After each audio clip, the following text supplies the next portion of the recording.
Ulysses S. Grant. Published June 2, 2017. This article contains special characters. They are denoted as follows. And denotes left and right parentheses. Ulysses S. Grant. Born Hiram Ulysses Grant, April 27, 1822, July 23, 1885. Was the 18th President of the United States. 1869 to 77. As Commanding General. 1864 to 69.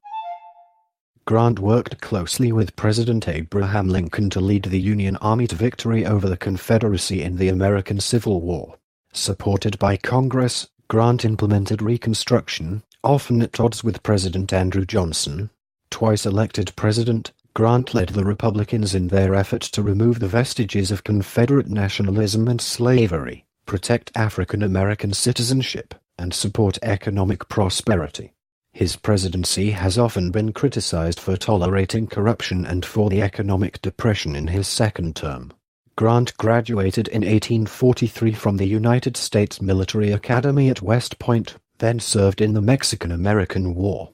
After the war he married Julia Boggs Dent in 1848, their marriage producing 4 children. Grant initially retired from the Army in 1854. He struggled financially in civilian life. When the Civil War began in 1861, he rejoined the U.S. Army. In 1862, Grant took control of Kentucky and most of Tennessee, and led Union forces to victory in the Battle of Shiloh, earning a reputation as an aggressive commander. In July 1863, after a series of coordinated battles, Grant defeated Confederate armies and seized Vicksburg, giving the Union control of the Mississippi River and dividing the Confederacy in two. After his victories in the Chattanooga Campaign, Lincoln promoted him to lieutenant general and commanding general of the Army in March 1864. Grant confronted Robert E. Lee in a series of bloody battles, trapping Lee's army in their defense of Richmond. Grant coordinated a series of devastating campaigns in other theaters, as well. In April 1865, Lee surrendered to Grant at Appomattox, effectively ending the war. Historians have hailed Grant's military genius, and his strategies are featured in military history textbooks, but a minority contend that he won by brute force rather than superior strategy. After the Civil War, Grant led the Army's supervision of Reconstruction in the former Confederate states. Elected president in 1868, he stabilized the nation during that turbulent period, prosecuted the Ku Klux Klan, and enforced civil rights and voting rights laws using the Army and the newly created Department of Justice. He also used the Army to build the Republican Party in the South. After the disenfranchisement of some former Confederates, Republicans gained majorities, and African Americans were elected to Congress and high state offices. The Democrats and liberal Republicans united behind Grant's opponent in the presidential election of 1872, but were unable to defeat his re-election. In his second term, the Republican coalitions in the South splintered and were defeated one by one, as a faction of white Southern Redeemers regained control using coercion and violence against black voters. In response, Grant signed the Civil Rights Act of 1875 into law. In May 1875, Grant authorized his Secretary of Treasury Benjamin Bristow to prosecute the corrupt whiskey ring. Grant's Indian peace policy, incorporating Christian missionaries, initially reduced frontier violence, but failed after the Black Hills Gold Rush started, and was followed by the Great Sioux War of 1876. Grant responded to charges of administration corruption more than any 19th-century president. He appointed the first Civil Service Commission and signed legislation ending the corrupt moiety system. In foreign policy, Grant was uneven, having sought to increase trade and influence while remaining at peace with the world. When Grant relied on his Secretary of State Hamilton Fisher, his administration successfully resolved the Alabama claims by the Treaty of Washington with Great Britain, ending wartime tensions. Additionally, Grant and Fish avoided war with Spain over the Virginius affair, negotiating a peaceful resolution. Congress rejected Grant's own attempted annexation of the Dominican Republic initiative, creating a rift among Republicans. His administration implemented a gold standard and sought to strengthen the dollar.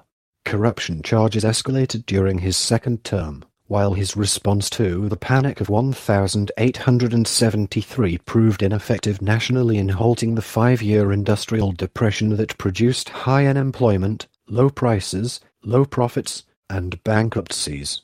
Grant left office in 1877 and embarked on a 2-year diplomatic world tour that captured the nation's attention. In 1880, Grant was unsuccessful in obtaining the Republican presidential nomination for a third term. Facing severe investment reversals and dying of throat cancer, he wrote his memoirs, which proved to be a major literary work and financial success. His death in 1885 prompted an outpouring in support of national unity. Historical assessment of Grant's legacy has varied considerably over the years. Early historical evaluations were negative about Grant's presidency, often focusing on the corruption charges against his associates. This trend began to change in the later 20th century.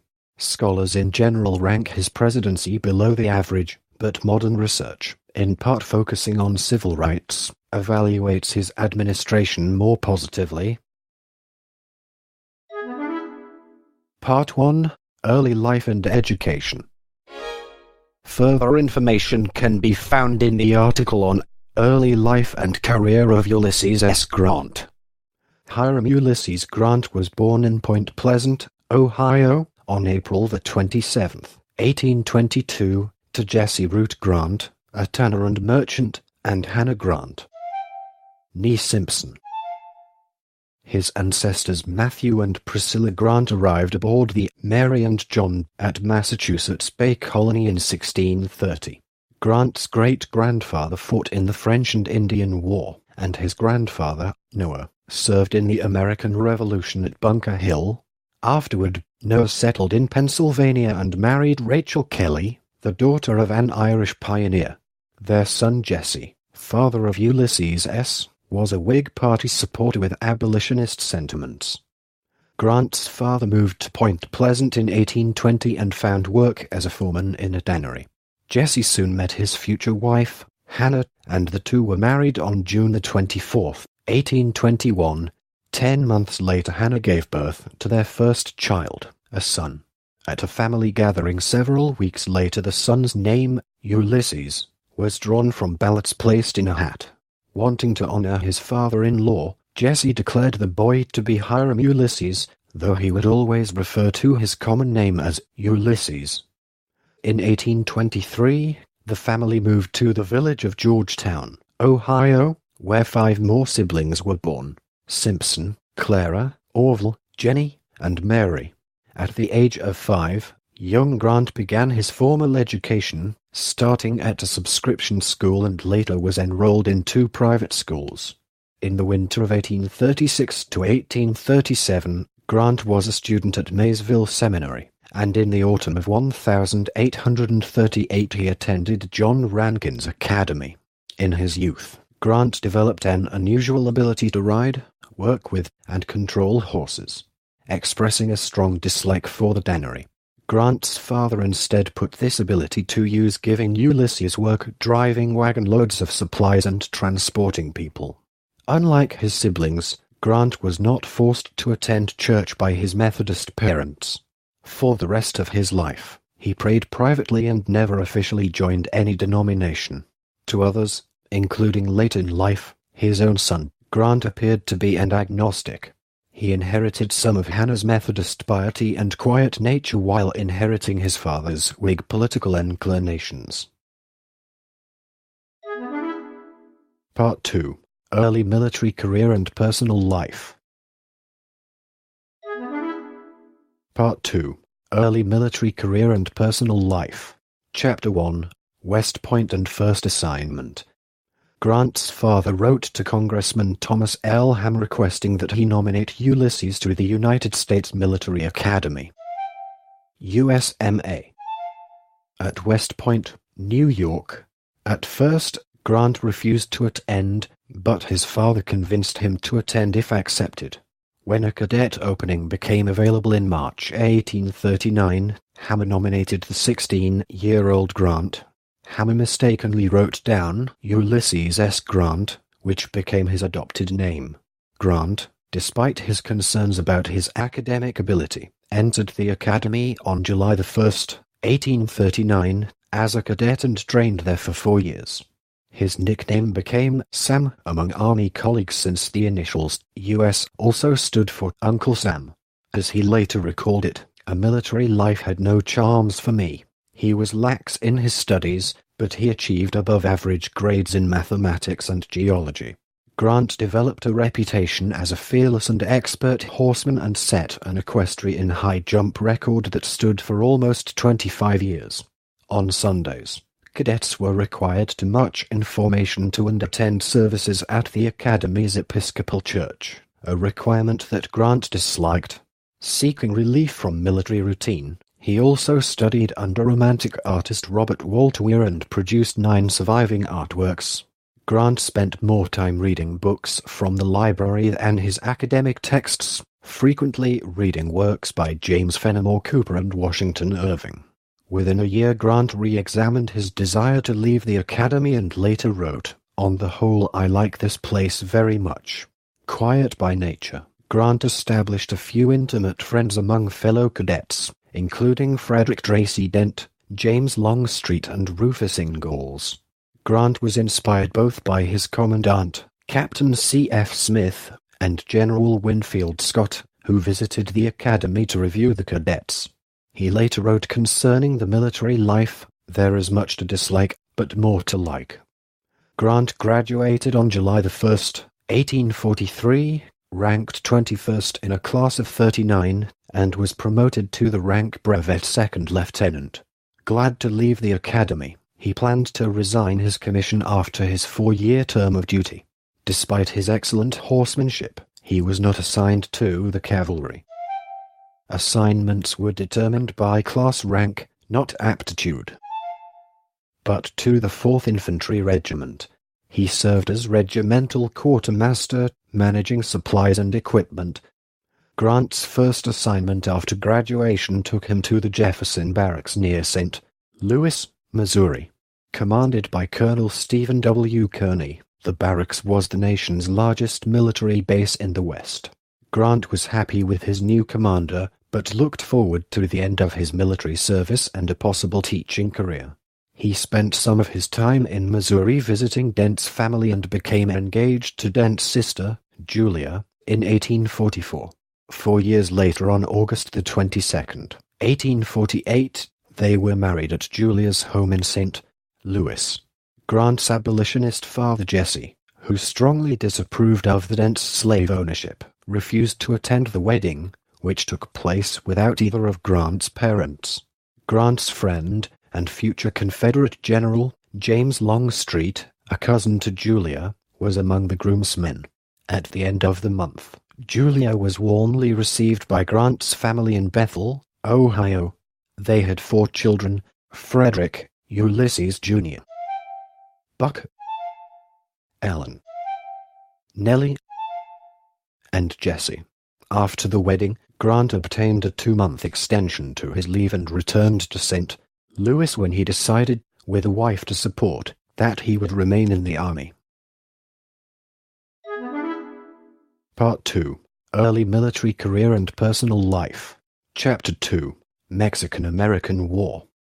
Amid rising tensions with Mexico following the United States annexation of Texas, President John Tyler ordered Grant's unit to Louisiana as part of the Army of Observation under Major General Zachary Taylor.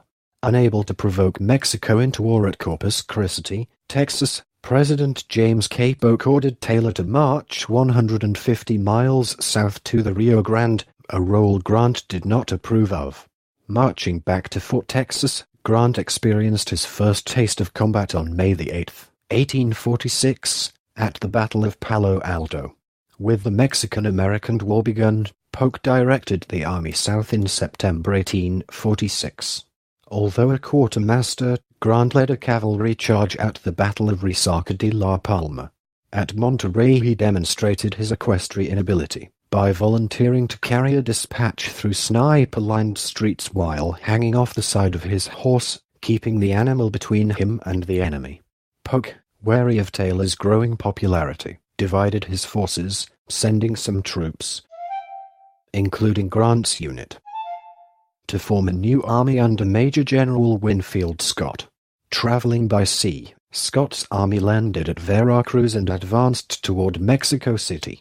The army met the Mexican forces at the battles of Molino del Rey and Chapultepec outside Mexico City. Grant yearned for a combat role and finally was allowed to take part in dangerous missions. At San Cosme, men under Grant's direction dragged a disassembled howitzer into a church steeple, reassembled it, and bombarded nearby Mexican troops. His bravery and initiative earned him brevet promotion to captain. On September 14, 1847, Scott's army marched into the city, and the Mexicans agreed to peace soon afterward. During this war, Grant studied the tactics and strategies of Scott and others.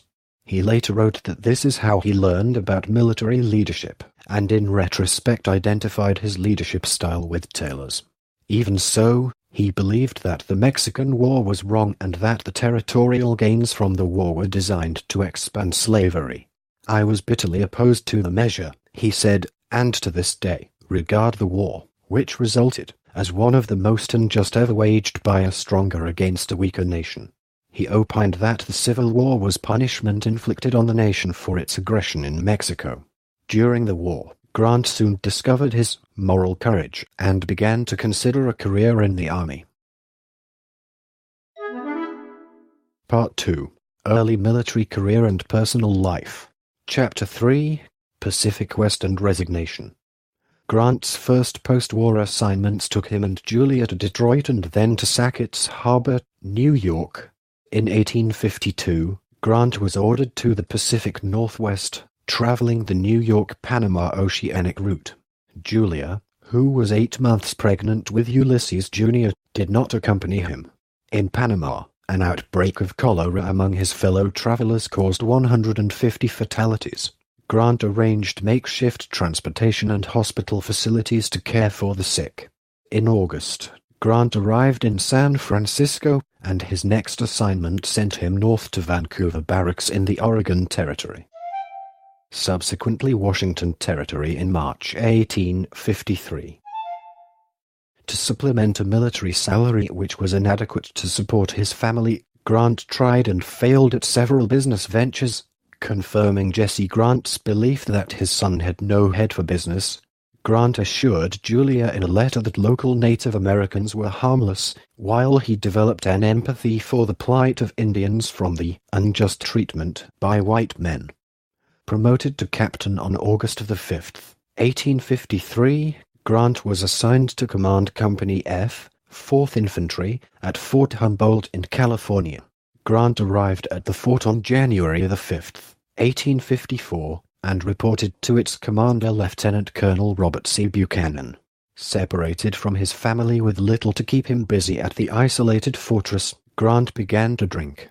In letters to his wife Julia, Grant expressed his despair and considered leaving the fort, willing or unwilling.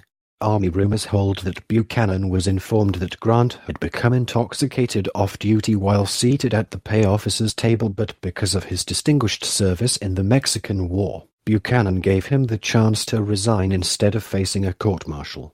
Grant did so, effective July 31, 1854, without explanation. Buchanan endorsed Grant's letter of resignation but did not submit any separate report. Buchanan never mentioned it again until asked about it during the Civil War.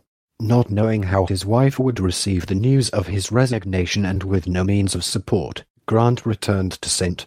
Louis and reunited with his family, uncertain about his future. The War Department stated on his record, "Nothing stands against his good name." Years after Grant's departure, gossip widely persisted among Army officers of Grant's drinking. However, the idea was often exaggerated by jealous enemies, while the evidence remains elusive. Years later, he said, "The vice of intemperance drunkenness had not a little to do with my decision to resign. Part 3. Civilian Struggles and Politics. At age 32, with no civilian vocation, Grant struggled through 7 financially lean years. His father initially offered him a place in the Galena, Illinois, branch of the family's leather business, on condition that Julia and the children stay with her parents in Missouri or with the Grants in Kentucky. Ulysses and Julia opposed another separation and declined the offer. In 1855, Grant farmed on his brother-in-law's property near St. Louis, using slaves owned by Julia's father. The farm was not successful, and to earn money he sold firewood on St. Louis street corners. The next year, the Grants moved to land on Julia's father's farm and built a home Grant called Hardscrabble. Julia disliked the rustic house, which she described as an unattractive cabin. The panic of 1,857 devastated farmers, including Grant, who, reaching a low ebb financially, pawned his gold watch for $22 to pay for Christmas. In 1858, Grant rented, managed, and moved his family to Julia's father's 850-acre Whitehaven estate, a plantation that relied on slave labor. To make up losses on his farming, Grant rented out his Hardscrabble farm. That fall, after a bout of malaria, Grant retired from farming. The same year, Grant acquired a slave, a 35-year-old man named William Jones, left behind by his father-in-law. In March 1859, Grant freed William, worth about $1,500, instead of selling him at a time when he desperately needed money. Grant moved to St. Louis, at Julia's suggestion, taking on a partnership with Julia's cousin Harry Boggs, working in real estate business as a bill collector, again without success. In April 1860, Grant and his family left Missouri and moved north to the prosperous Galena area, having accepted a $600 a year position in his father's tannery business, run by his younger brothers Simpson and Orville. Jesse's business produced and sold harnesses, saddles, and other leather goods. In a few months, Ulysses paid off the debts he acquired in Missouri. During the winter, Grant traveled to Wisconsin, Minnesota, and Iowa to purchase and handle hides. Ulysses and family attended the local Methodist church, and he soon established himself as a reputable citizen of Galena. In the 1850s, the nation became increasingly divided over the issue of slavery, culminating in what became known as Bleeding Kansas. Many considered Grant to be allied politically to his father-in-law, Frederick Dent, a prominent Missouri Democrat. Although Grant was not an abolitionist, neither was he considered a slavery man, and could not bring himself to force slaves to do work. One slave, old Uncle Jason, said Grant was the kindest man he had ever worked for. In the 1856 election, Grant cast his first presidential vote for Democrat James Buchanan, later saying he was really voting against Republican John C. Fremont over concern that his anti-slavery position would lead to Southern secession and war. In 1859, Grant's suspected Democratic leanings cost him an appointment to become county engineer. By the 1860 election, Grant was openly Democratic, favoring Democrat Stephen A. Douglas over Abraham Lincoln, and Lincoln over the Southern Democrat John C. Breckinridge. Lacking the residency requirements in Illinois at the time, he could not vote. After Lincoln was elected president, Southern states seceded from the Union, forming a Confederacy, seizing federal forts and institutions.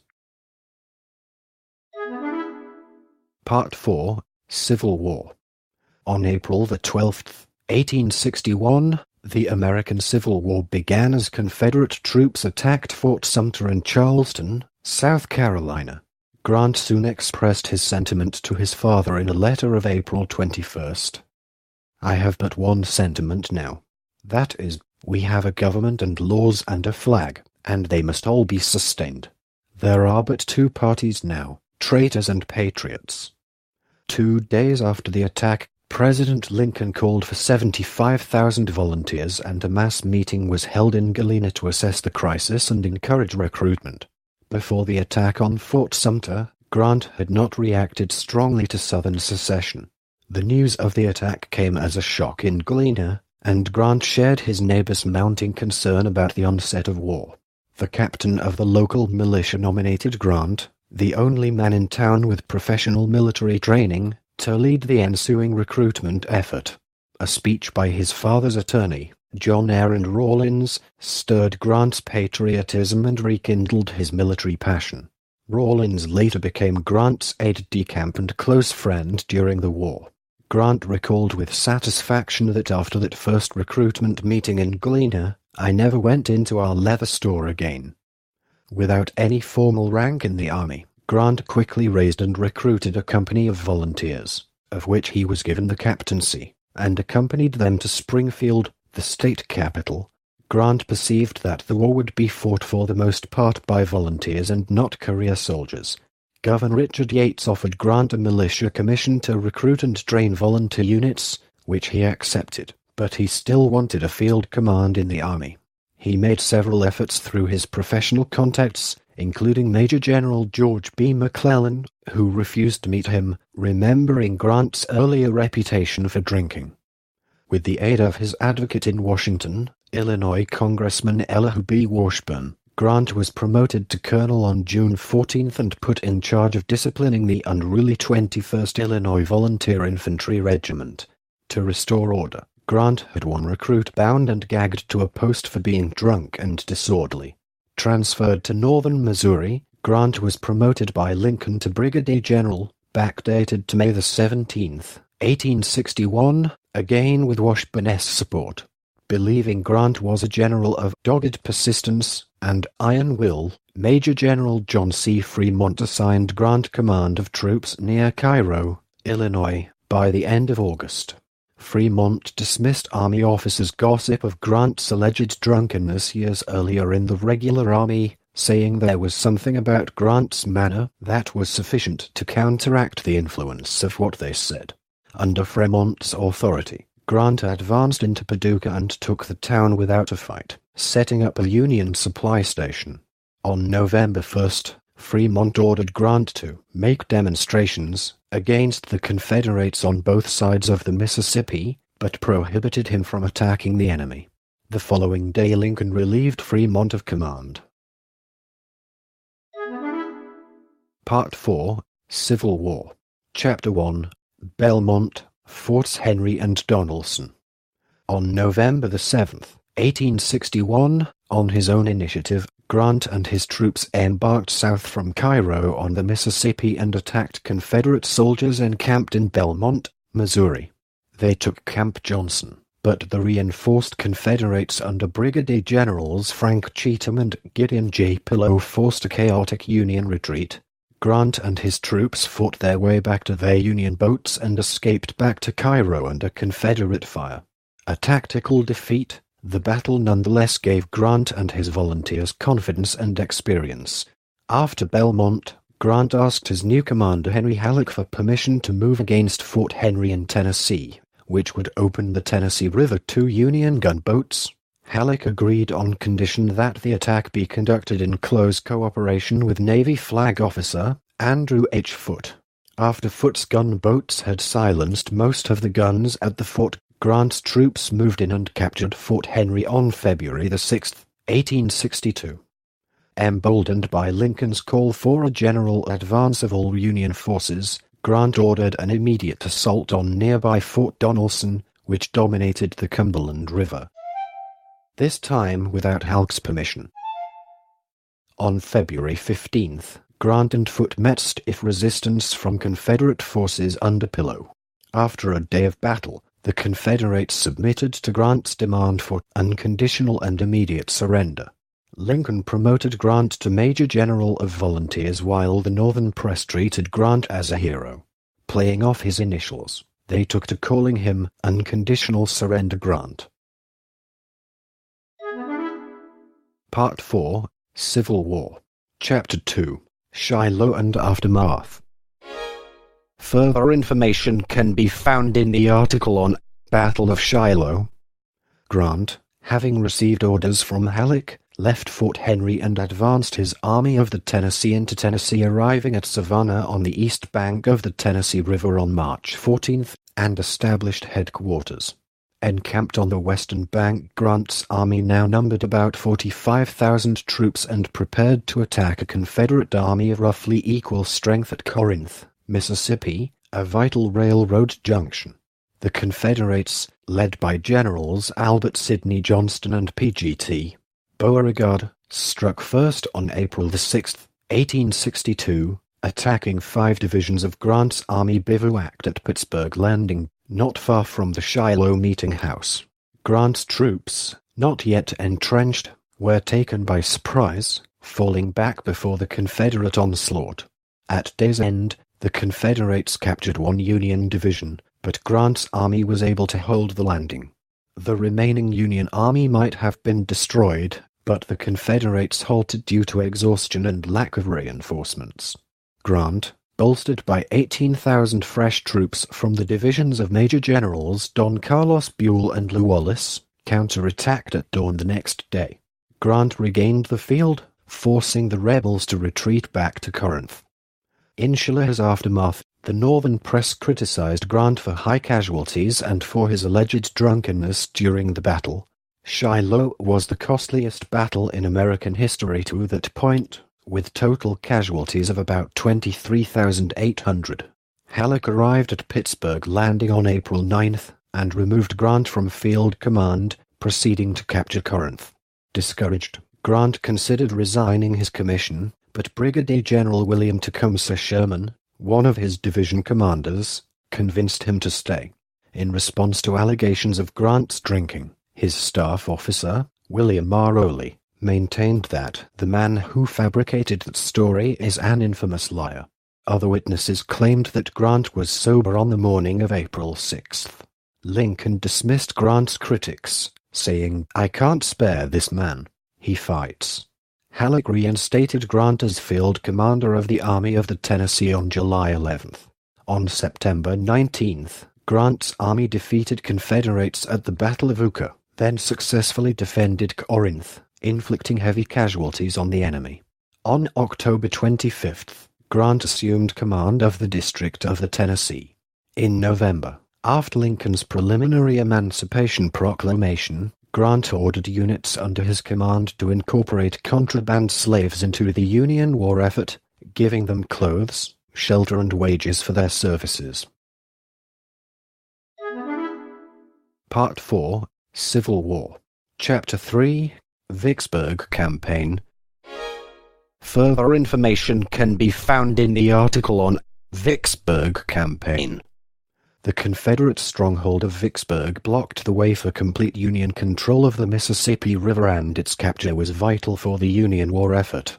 Grant's army held western Tennessee, having almost 40,000 troops available to fight. Grant was aggravated to learn that Lincoln authorized Major General John A. McClellan and to raise a separate army for the purpose. Halleck ordered McClellan and to Memphis, and placed him and his troops under Grant's authority. After Grant's army captured Holly Springs, Grant planned to attack Vicksburg's front overland while Sherman would attack the fortress from the rear on the Mississippi River. However, Confederate cavalry raids, on December 11 and 20, that broke Union communications and recaptured Holly Springs, prevented Grant's and Sherman's armies from connecting.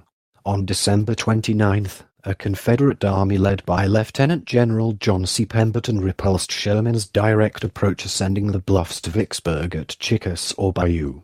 McClellan and reached Sherman's army, assumed command, and independently of Grant led a campaign that captured Confederate Fort Hindman. During this time period, Grant incorporated fleeing African American slaves into the Union Army, giving them protection and paid employment. Along with his military responsibilities in the months following Grant's return to command, he was concerned over an expanding illicit cotton trade in his district. He believed the trade undermined the Union war effort, funded the Confederacy, and prolonged the war, while Union soldiers died in the fields. On December 17, he issued General Order No. 11, expelling Jews, as a class, from the district, saying that Jewish merchants were violating trade regulations. Writing in 2012, historian Jonathan D. Sarna said Grant issued the most notorious anti-Jewish official order in American history. Historians' opinions vary on Grant's motives for issuing the order. Jewish leaders complained to Lincoln while the Northern press criticized Grant. Lincoln demanded the order be revoked and Grant rescinded it within 3 weeks. When interviewed years after the war, in response to accusations of his general order being anti-Jewish, Grant explained, "During war times these nice distinctions were disregarded. We had no time to handle things with kid gloves." Grant made amends with the Jewish community during his presidency, appointing them to various positions in his administration. On January 29, 1863, Grant assumed personal overall command and attempted to advance his army through waterlogged terrain to bypass Vicksburg's guns. These proved ineffective. In the process, however, Union soldiers gained experience for the lengthy campaign that lay ahead. On April 16, Grant ordered Admiral David Porter's gunboats south under fire from the Vicksburg batteries to meet up with his troops who had marched south down the west side of the Mississippi River. Grant ordered diversionary battles, confusing Pemberton and allowing Grant's army to move east across the Mississippi, landing troops at Bruinsburg. Grant's army captured Jackson, the state capital. Advancing his army to Vicksburg, Grant defeated Pemberton's army at the Battle of Champion Hill on May 16, forcing their retreat into Vicksburg. After Grant's men assaulted the entrenchments twice, suffering severe losses, they settled in for a siege lasting 7 weeks. Pemberton surrendered Vicksburg to Grant on July 4, 1863. Vicksburg's fall gave Union forces control of the Mississippi River and split the Confederacy in two. By that time, Grant's political sympathies fully coincided with the radical Republicans' aggressive prosecution of the war and emancipation of the slaves. Although the success at Vicksburg was a morale boost for the Union war effort, Grant was criticized for his decisions and his alleged drunkenness. The personal rivalry between McClellan and Grant continued after Vicksburg until Grant removed McClellan from command when he contravened Grant by publishing an order without permission. When Secretary of War Edwin M. Stanton suggested Grant be brought back east to run the Army of the Potomac, Grant demurred, writing that he knew the geography and resources of the West better and he did not want to upset the chain of command in the East. Part 4, Civil War. Chapter 4, Chattanooga and Promotion. Further information can be found in the article on Chattanooga Campaign. Lincoln promoted Grant to Major General in the regular army and subsequently assigned him command of the newly formed Division of the Mississippi on October 16, 1863, including the armies of the Ohio, Tennessee, and Cumberland. After the Battle of Chickamauga, the Army of the Cumberland retreated into Chattanooga, where they were trapped. When informed of the situation, Grant put Major General George H. Thomas in charge of the besieged army. Taking command, Grant arrived in Chattanooga by horseback, with plans to resupply the city and break the siege. Lincoln also sent Major General Joseph Hooker and 2 divisions of the Army of the Potomac to assist. Union forces captured Brown's Ferry and opened a supply line to Bridgeport. On November 23, 1863, Grant organized 3 armies to attack at Missionary Ridge and Lookout Mountain. 2 days later in the early morning, Hooker's forces successfully took Lookout Mountain. Grant ordered Thomas and the Army of the Cumberland to advance when Sherman's army failed to take Missionary Ridge from the northeast. The Army of the Cumberland, led by Major General Philip Sheridan and Brigadier General Thomas J. Wood, charged uphill and captured the Confederate entrenchments on top of the ridge, forcing the rebels into disorganized retreat. The decisive battle gave the Union control of Tennessee and opened Georgia, the heartland of the Confederacy, to Union invasion. On March 2, 1864, Lincoln promoted Grant to Lieutenant General, giving him command of all Union armies, answering only to the President. Grant assigned Sherman the division of the Mississippi and traveled to Washington to meet with Lincoln to devise a strategy of total war against the Confederacy. Grant established his headquarters with General George Meade's Army of the Potomac in Culper, Virginia.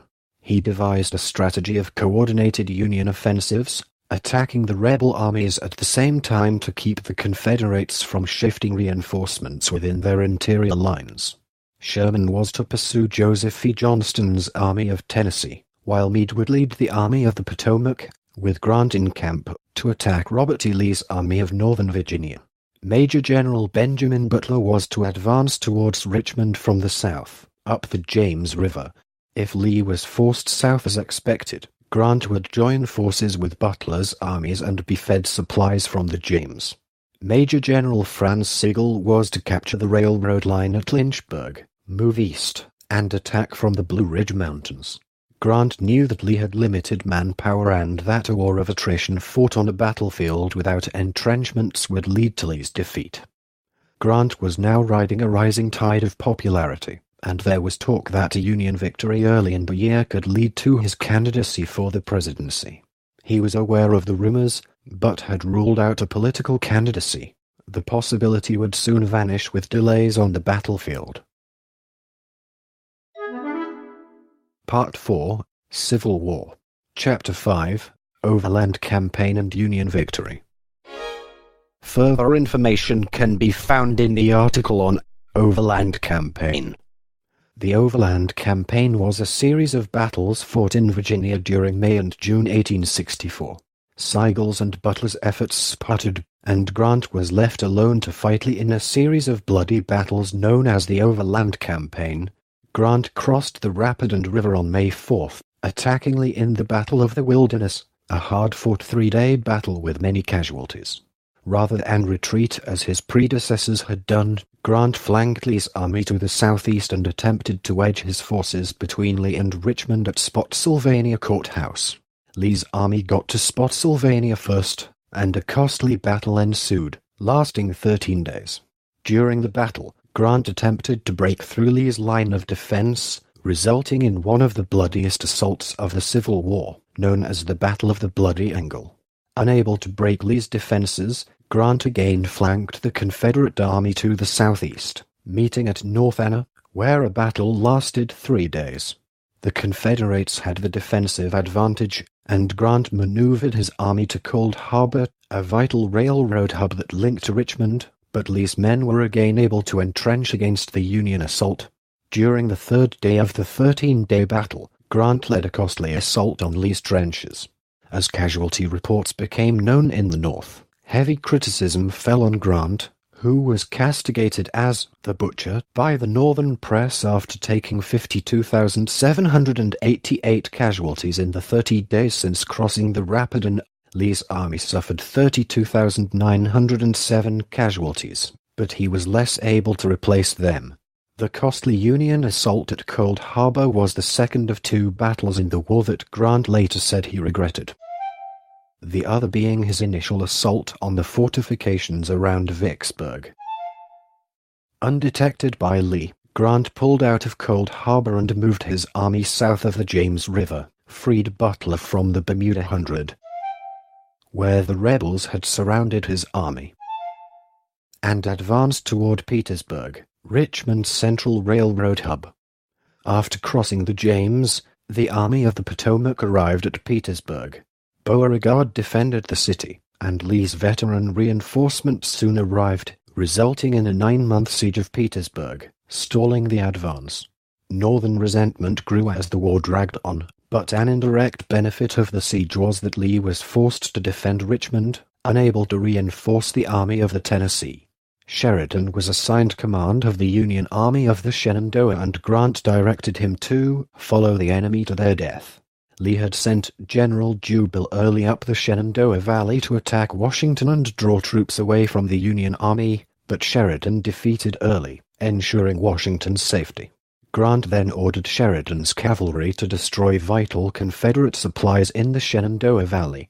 When Sheridan reported suffering attacks by irregular Confederate cavalry under John S. Mosby, Grant recommended rounding up their families for imprisonment as hostages at Fort McHenry. At Petersburg, Grant approved a plan to blow up part of the enemy trenches from an underground tunnel. The explosion created a crater, into which poorly led Union troops poured. Recovering from the surprise, Confederates surrounded the crater and easily picked off Union troops within it. The Union's 3,500 casualties outnumbered the Confederates by 3-1. Although the plan could have been successful if implemented correctly, Grant admitted the tactic had been a stupendous failure. Rather than fight Lee in a full frontal attack as he had done at Cold Harbor, Grant continued to extend Lee's defenses south and west of Petersburg to capture vital railroad links. As Grant continued to advance westward, Lee's lines became overstretched. After the Federal Army rebuilt the City Point Railroad, Grant used mortars to attack Lee's entrenchments. On September 2nd, Sherman captured Atlanta while Confederate forces retreated, ensuring Lincoln's re-election in November. Sherman convinced Grant and Lincoln to send his army to march on Savannah, devastating the Confederate heartland. In late March 1865, Grant's forces finally took Petersburg, then captured Richmond that April. Grant, Sherman, Admiral Porter, and Lincoln held a conference on the River Queen to discuss the surrender of Confederate armies and reconstruction of the South. Lee's troops began deserting in large numbers. Disease and lack of supplies also diminished the remaining Confederates. Lee attempted to link up with the remnants of Joseph E. Johnston's defeated army, but Sheridan's cavalry stopped the two armies from converging, cutting them off from their supply trains. Lee and his army surrendered to Grant at Appomattox Courthouse on April 9, 1865. Going beyond his military authority, Grant, in effect, gave Lee and his men amnesty. Confederates surrendered their weapons and were allowed to return to their homes, on the condition that they would not take up arms against the United States. On April 26, Johnston's army surrendered to Sherman under the same terms Grant offered to Lee. On May 26, Kirby Smith's Western Army surrendered and the Civil War was over, ending in Union victory. Part 4, Civil War. Chapter 6, Lincoln's Assassination. On April 14th, 5 days after Grant's victory at Appomattox, he attended a cabinet meeting in Washington. Lincoln invited him and his wife to Ford's Theater, but they declined as they had plans to travel to Philadelphia. In a conspiracy that targeted several government leaders, Lincoln was fatally shot by John Wilkes Booth at the theater, and died the next morning. Many, including Grant himself, thought that he had been a target in the plot. Stanton notified him of the president's death and summoned him back to Washington. Attending Lincoln's funeral on April 19th, Grant stood alone and wept openly. He later said Lincoln was the greatest man I have ever known. Regarding the new president, Andrew Johnson, Grant told Julia that he dreaded the change in administrations. He judged Johnson's attitude toward white Southerners as one that would make them unwilling citizens, and initially thought that with President Johnson, Reconstruction has been set back no telling how far. Part 5, Commanding General. Part 5, Commanding General. Chapter 1, Beginning Reconstruction.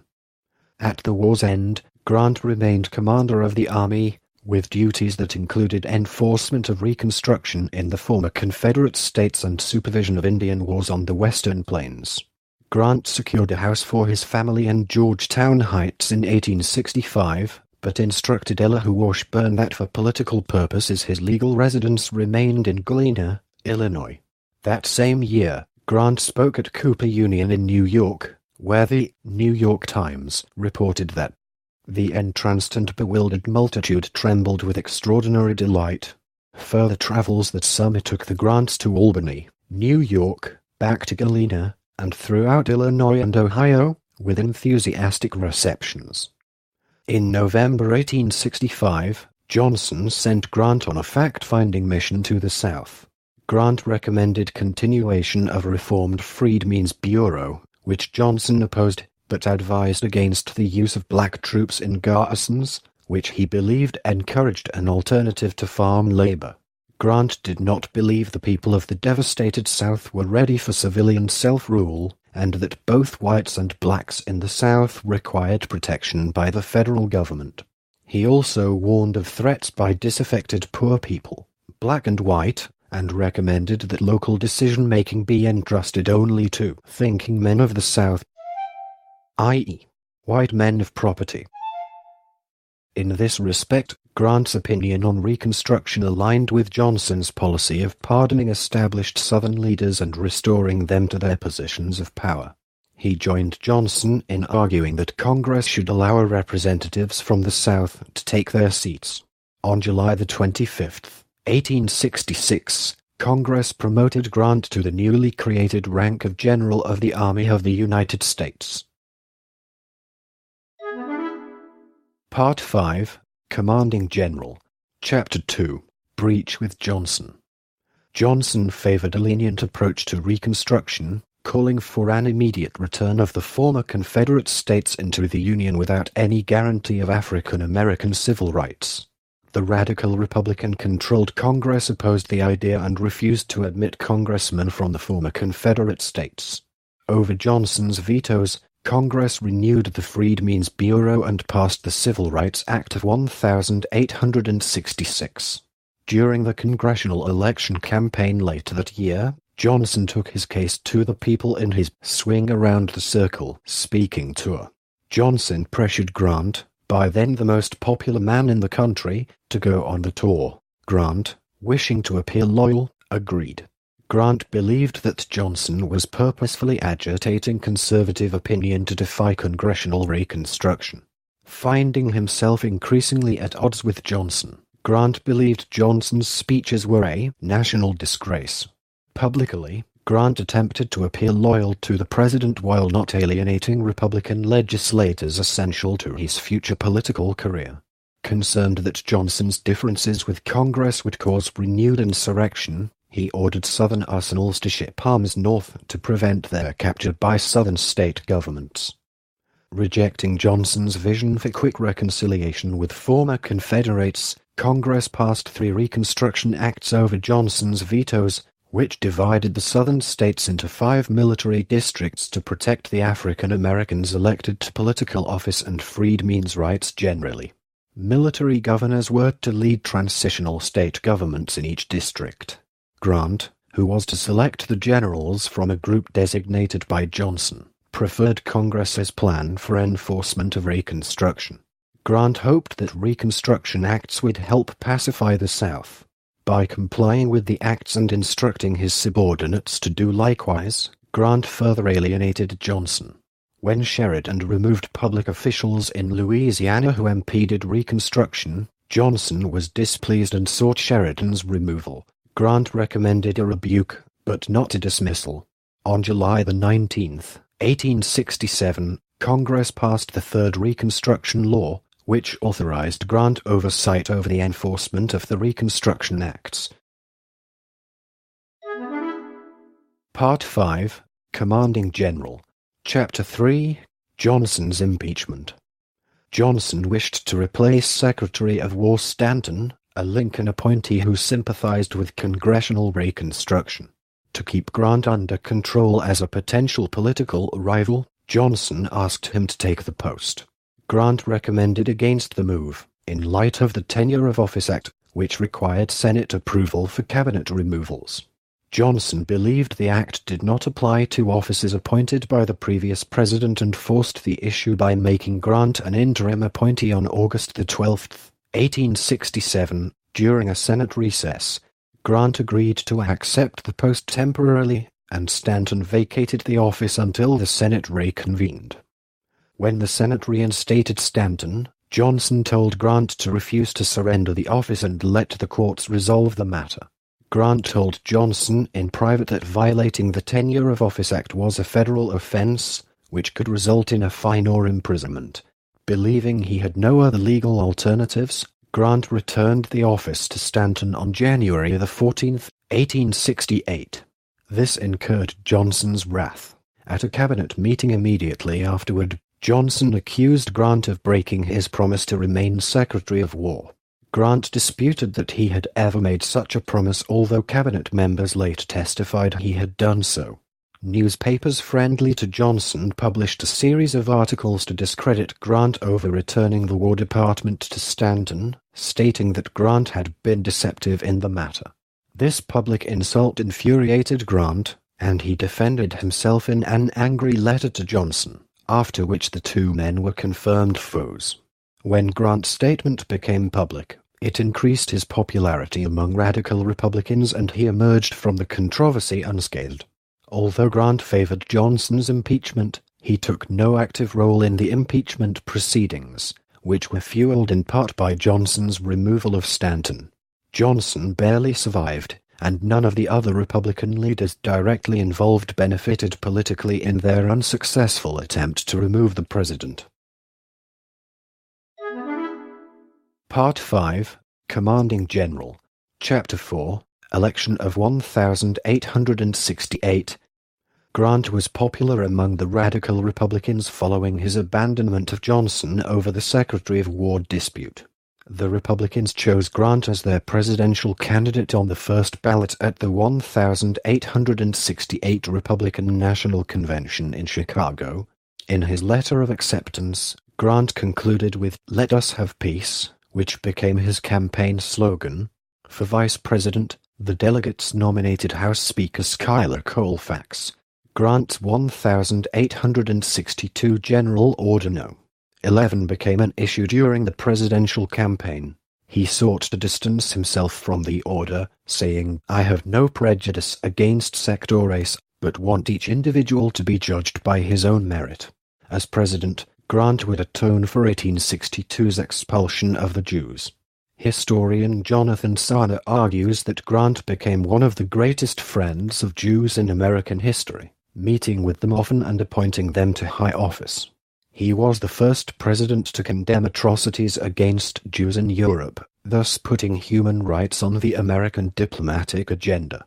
As was expected at the time, Grant returned to his home state as well as vacationing in the West with his two closest friends, Sherman and Sheridan.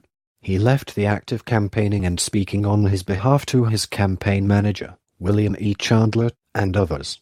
The Republican campaign focused on continuing Reconstruction and restoring the public credit. The Democrats nominated former New York Governor Horatio Seymour. Their campaign focused mainly on ending Reconstruction and returning control of the South to the white planter class, which alienated many war Democrats in the North. The Democrats attacked Republicans' support of African American rights, while deriding Grant, calling him captain of the Black Marines. Grant won the election by 300,000 votes out of 5,716,082 votes cast, receiving an Electoral College landslide of 214 votes to Seymour's 80. Grant, at the age of 46, was the youngest president elected at that time. His election was a triumph of principles that included sound money, efficient government, and the restoration of Southern reconstructed states. Grant was the first president elected after the nation had outlawed slavery and granted citizenship to former slaves. Implementation of these new rights was slow to come. In the 1868 election, the black vote counted in only 16 of the 37 states, nearly all in the South. Grant lost Louisiana and Georgia primarily due to Ku Klux Klan violence against African American voters. Part 6, Presidency, 1869–77.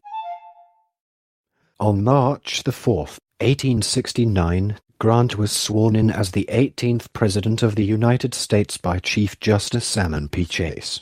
His presidency began with a break from tradition, as Johnson did not attend Grant's inauguration at the Capitol or ride with him as he departed the White House for the last time. Grant assumed the presidency with reluctance. In an 1869 letter to Sherman he wrote, quote, "I have been forced into it in spite of myself. I could not back down without as it seems to me, leaving the contest for power for the next 4 years between mere trading politicians, the elevation of whom, no matter which party won, would lose to us, largely, the results of the costly war which we have gone through. In his inaugural address, Grant urged the ratification of the 15th Amendment and said he would approach Reconstruction calmly, without prejudice, hate or sectional pride. He also recommended the proper treatment of Native Americans be studied, advocating their civilization and eventual citizenship. Grant's unconventional cabinet choices sparked both disappointment and approval. In his effort to create national harmony, Grant purposely avoided choosing Republican Party leaders, selecting several non-politicians. Out of loyalty to his friends, Grant chose Elihu B. Washburn for Secretary of State and John A. Rawlins as Secretary of War. Washburn was soon appointed Minister to France and replaced by conservative New York statesman Hamilton Fish. Rawlins died in office after serving only a few months and was replaced by William W. Belknap of Iowa. Grant's appointment for Treasury, wealthy New York merchant Alexander T. Stewart, was found ineligible and was replaced by Representative George S. Boutwell, a Massachusetts radical. Grant's appointment for Secretary of Navy was Philadelphia businessman Adolphe Bory, but Bory quickly resigned, having no interest in the department, and he was replaced by a relative unknown, George M. Robeson of New Jersey. His other cabinet appointments: Jacob D. Cox, Interior; John Creswell, Postmaster General; and Ebenezer Rockwood Hoare, Attorney General, were well received and uncontroversial. Grant nominated Sherman his successor as General-in-Chief and ordered Sherman be given control over War Bureau chiefs and their departments. When Rawlins took over the War Department, he complained to Grant that Sherman was given too much authority. Grant reluctantly revoked his own order, upsetting Sherman and damaging their wartime friendship. Grant also appointed 4 justices to the Supreme Court: William Strong, Joseph P. Bradley, Ward Hunt and Chief Justice Morrison Waite. Hunt voted to uphold Reconstruction laws while Waite and Bradley did much to undermine them. To rectify his controversial General Order 11 during the Civil War, Grant appointed Jewish leaders to office, including Simon Wolfe, Recorder of Deeds in Washington, D.C., Edward S. Salomon, Governor of the Washington Territory. Part 6, Presidency Chapter 1, Later Reconstruction and Civil Rights. Further information can be found in the article on Reconstruction era. Unlike his predecessor, Grant's vision of Reconstruction included federal enforcement of civil rights and spoke out against voter intimidation of Southern blacks. In his message to Congress in 1874, Grant wrote, "Treat the Negro as a citizen and a voter, as he is and must remain, and soon parties will be divided, not on the color line, but on principle." He lobbied Congress to pass the 15th Amendment, guaranteeing that no state could prevent someone from voting based on race, and believed that its passage would secure freedmen's rights. Grant asked Congress to admit representatives from the remaining unrepresented Southern states in conformity with congressional Reconstruction. They did so, passing legislation providing that Mississippi, Virginia, and Texas would be represented in Congress after they ratified the 15th Amendment. Grant pressured Congress to draw up legislation that would seat African American state legislators in Georgia, who had been ousted by white conservatives. Congress responded through legislation. The members were reseated in the Georgia legislature, and Georgia was required to adopt the 15th Amendment to gain representation in Congress. By July 1870, the 4 remaining states were readmitted. To bolster the new amendment, Grant relied on the Army, and in 1870 he signed legislation creating the Justice Department, primarily to enforce federal laws in the South. Where the Attorney General had once been only a legal advisor to the President, he now led a cabinet department dedicated to enforcing federal law, including a Solicitor General to argue on the government's behalf in court. Under Grant's first Attorney General, Ebenezer R. Hoare, The administration was not especially aggressive in prosecuting white Southerners who terrorized their black neighbors, but Hoar's successor, Amos T. Ackerman, was more zealous. Alarmed by a rise in terror by the Ku Klux Klan and other groups against African Americans, Congress, with Grant's encouragement, passed a series of laws, the Enforcement Acts from 1870 to 1871, which made depriving African Americans their civil rights a federal offense and authorized the president to use the military to enforce the laws. In May 1871, Grant ordered federal troops to help marshals in arresting Klansmen. That October, on Ackerman's recommendation, Grant suspended habeas corpus in part of South Carolina and sent federal troops to enforce the law there. After prosecutions by Ackerman and his replacement, George Henry Williams, the Klan's power collapsed. By 1872, elections in the South saw African Americans voting in record numbers. That same year, Grant signed the Amnesty Act, which restored political rights to former Confederates. Lacking sufficient funding, the Justice Department stopped prosecutions of the Klan in June 1873, and Grant offered them in exchange for peace. The Justice Department's civil rights prosecutions continued throughout Grant's second term but with fewer yearly cases and convictions. Additionally, Grant's Postmaster General John Creswell, using his patronage powers, integrated the postal system and appointed African American postmasters across the nation. After the Klan's decline, other conservative whites formed armed groups, such as the Red Shirts and the White League, who openly used violence and intimidation to take control of state governments. The Panic of 1873 and the ensuing Depression contributed to public fatigue, and the North grew less concerned with Reconstruction. Supreme Court rulings in the Slaughterhouse cases 1873 and United States v. Cruikshank 1875 restricted federal enforcement of civil rights. Grant began to limit the use of troops to avoid the impression that he was acting as a military dictator. He was also concerned that increased military pressure in the South might cause conservative whites in the North to bolt the Republican Party. In 1874, Grant ended the Brooks-Baxter War, bringing Reconstruction in Arkansas to a peaceful conclusion, but that same year, he sent troops and warships under Major General William H. Emory to New Orleans in the wake of the Colfax Massacre and disputes over the election of Governor William Pitt Kellogg. Emory peacefully restored Kellogg to office, and the following year the parties reached a compromise allowing Democrats to retain control of the Louisiana House. Under public pressure, Grant recalled Sheridan and most of the federal troops from Louisiana. By 1875, Democratic Redeemer politicians took control of all but 3 Southern states. As violence against black Southerners escalated once more, Edwards Pierrepont, Grant's 4th Attorney General, told Governor Adelbert Ames of Mississippi that the people were tired of the autumnal outbreaks in the South and declined to intervene directly, instead sending an emissary to negotiate a peaceful election. Grant signed an ambitious Civil Rights Act of 1875, which expanded federal law enforcement by prohibiting discrimination on account of race in public lodging, public transportation, and jury service. However, it did not stop the rise of white supremacist forces in the South. In October 1876, Grant sent troops to South Carolina to aid Republican Governor Daniel Chamberlain. Even so, the remaining 3 Republican governments in the South felt redeemers after the 1876 presidential election, and the ensuing Compromise of 1877 marked the end of Reconstruction.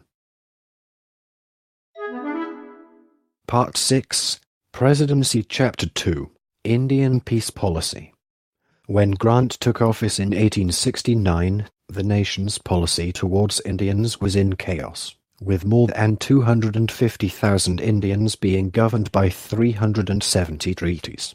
Grant's presidency marked a radical reform in Indian policy while he promised in his inaugural address to work toward the proper treatment of the original occupants of this land, the Indians. He appointed Ely S. Parker, a Seneca Indian, a member of his wartime staff, as Commissioner of Indian Affairs, the first Native American to serve in this position. With his familiarity of Indian life, Parker became the chief architect of Grant's peace policy. Indian matters were given priority by Congress during Grant's first months in office. In April, Grant signed a law establishing a Board of Indian Commissioners to oversee spending and reduce corruption in the Bureau of Indian Affairs. In 1871, he signed a bill ending the Indian treaty system. The law now treated individual Native Americans as wards of the federal government, and no longer dealt with the tribes as sovereign entities. Grant believed that Indians, given opportunities for education and work, could serve alongside white men. His peace policy aimed to replace entrepreneurs serving as Indian agents with missionaries and aimed to protect Indians on reservations and educate them in farming. "My efforts in the future will be directed," Grant said in his second inaugural address, "by a humane course, to bring the aborigines of the country under the benign influences of education and civilization. Wars of extermination are demoralizing and wicked." Although, as biographer Gene Edward Smith wrote, Grant's peace policy was remarkably progressive and humanitarian for its time, it ultimately disregarded native cultures, something modern Americans see as a grave error. The slaughter of millions of buffalo led to conflict with the Plains Indians, who needed the buffalo for food and their tribal religion. In 1874, Grant pocket vetoed a bill to protect the bison, supporting Interior Secretary Columbus Delano, who believed the slaughter of bison would force Plains Indians to abandon their nomadic lifestyle. The Plains tribes accepted the reservation system, but encounters with whites in search of gold in the Black Hills led to renewed war by the end of Grant's second term, ending the understanding that had developed between Grant and Sioux Chief Red Cloud. Under Major Generals Oliver Otis Howard and George Crook, Grant's policy had greater success in the Southwest. Howard negotiated peace with the Apache in 1872, convincing their leader, Cocais, to move the tribe to a new reservation, and ending a war started the year before. In Oregon, relations were less peaceful, as war with the Modocs erupted in April 1873. The Modocs refused to move to a reservation and killed the local army commander, Major General Edward Canby. Grant ordered restraint after Canby's death, disregarding Sherman's advice to seek revenge or exterminate the tribe. The army captured, tried, and executed the 4 Modoc warriors responsible for Canby's murder, and Grant ordered the rest of the Modoc tribe relocated to the Indian Territory. In 1874, the army defeated the Comanche Indians at the Battle of Palo Duro Canyon. Their villages were burned and horses slaughtered, eventually forcing them to finally settle at the Fort Sill Reservation in 1875. During the Great Sioux War, Grant came into conflict with Colonel George Armstrong Custer after Custer testified in 1876 about corruption in the War Department. Grant ordered Custer arrested for breach of military protocol and barred him from leading an upcoming campaign against the Sioux. Grant later relented and let Custer fight under Brigadier General Alfred Terry. Sioux warriors led by Crazy Horse killed Custer at the Battle of the Little Big Horn, the Army's most famous defeat in the Indian Wars. 2 months later, Grant castigated Custer in the press, saying, "I regard Custer's massacre as a sacrifice of troops, brought on by Custer himself, that was wholly unnecessary, wholly unnecessary." Custer's death shocked the nation, leading Congress to appropriate funds for more troops, 2 more western forts, and barred Indians from purchasing weapons. In spite of Grant's efforts, over 200 battles were fought with the Indians during his presidency. Part 6, Presidency Chapter 3, Foreign Affairs. Further information can be found in the article on Annexation of Santo Domingo. The most pressing foreign policy concerns when Grant took office were resolving the Alabama claims against Great Britain and whether to recognize Cuban belligerency. The dispute with the United Kingdom stemmed from a complex of grievances centering on attacks on American shipping during the Civil War by the CSS Alabama, a Confederate warship constructed in England. Senator Charles Sumner, chairman of the Foreign Relations Committee, believed the British had violated American neutrality and demanded reparations. Sumner convinced his fellow senators to reject the Johnson administration's proposed settlement, believing that Britain should directly pay $2 billion in gold or, alternatively, cede Canada to the United States. Fish and Batwell convinced Grant that peaceful relations with Britain were more important than acquisition of territory, and the two nations agreed to negotiate along those lines. To avoid jeopardizing negotiations, Grant refrained from recognizing Cuban rebels who were fighting for independence from Spain, which would have been inconsistent with American objections to the British granting belligerent status to Confederates. A commission in Washington produced a treaty whereby an international tribunal would settle the damage amounts. The British admitted regret, but not fault. The Senate approved the Treaty of Washington, which also settled disputes over fishing rights and maritime boundaries, by a 50-12 vote in 1871. Grant's success with Britain was undermined by his attempt to annex the Dominican Republic, an independent nation unable to pay its debt. Many Americans believed a Caribbean naval base would establish naval dominance and be useful in protecting shipping from piracy in a potential Isthmian canal. Anti-imperialist Republicans had previously rejected a Johnson administration treaty to establish a Samana Bay naval base. Grant took interest in Dominican annexation and sent his secretary, Orville E. Babcock, there to consult with Buenaventura Baez, the pro-annexation Dominican president. Babcock returned in September 1869 with a draft treaty of annexation, although Fish had not given him any diplomatic authority. Given such authority by Fish, Babcock visited the island nation a second time, making a treaty for Dominican annexation and the lease of Samana Bay. The cabinet discussed the treaties at a meeting on December 21. Fish dismissed annexation, seeing the island as politically unstable.